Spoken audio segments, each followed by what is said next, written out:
За заяа дэлгэр дараад баярлалаа.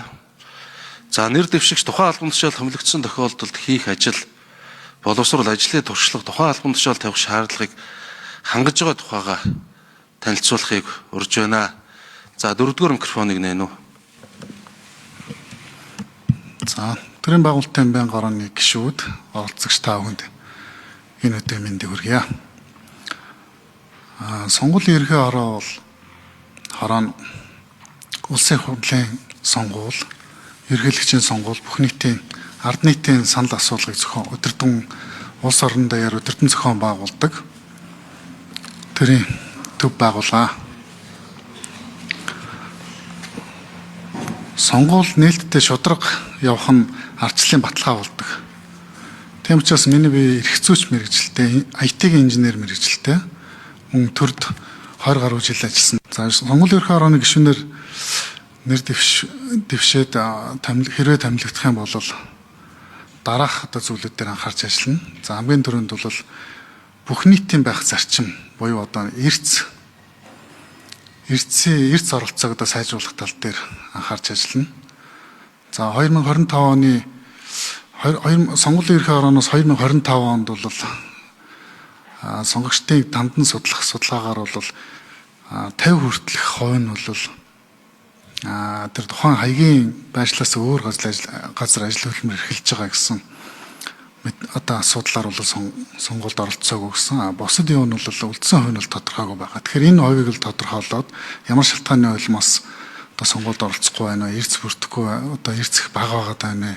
Энэ сонгуулиас сонгуулийн хооронд яагаад буураад байна гэдгийг бол тооцоо судалгааны үндсэн дээр арга хэмжээ авч эрцийг нэмэгдүүлэх тал дээр анхаарч ажиллана.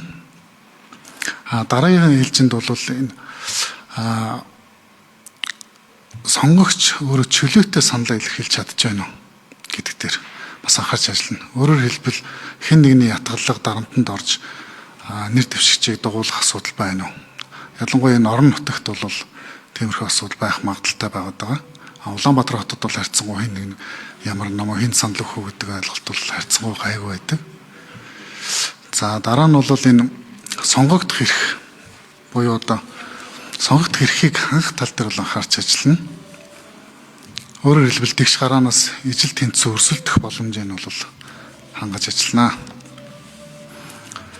За сүүлд улс төрийн намын тухай хуулиар нэмэгдэж орж ирсэн чиг үүрэг сонгуулийн ерхий хороонд улс төрийн намын санхүүгийн үйл ажиллагаанд хяналт тавих, санхүүжилт олох, үүгээрээ дамжуулж улс төрийн намыг бодлогын нам болох чиглүүлэх тал дээр анхаарч ажиллана. Хамгийн сүүлд нь бол энэ сонгуулийн автоматжуулалтын тухай хуулийн дагуу энэ сонгуулийн санал авах, дүн нэгтгэх, дамжуулах, нэгдсэн дүн гаргах, нээлттэй мэдээлэх энэ процесс дээр бол анхаарч ажиллана. Өөрөөр хэлбэл өмнөх сонгуулиуд 12 оноос хойш явсан тооллогын захим системээр явуулж байгаа систем хэвийн ажиллаж ирсэн гэдэг дээр санаа зовхгүй байж болохгүй. Энэ аюулгүй байдал тал дээр нь анхаарч сонгуул болгоны нуралсан дүн бол чухал байх хэрэгтэй гэдэг дээр анхаарч ажиллана. За танилцуулж дуслаа, баярлалаа.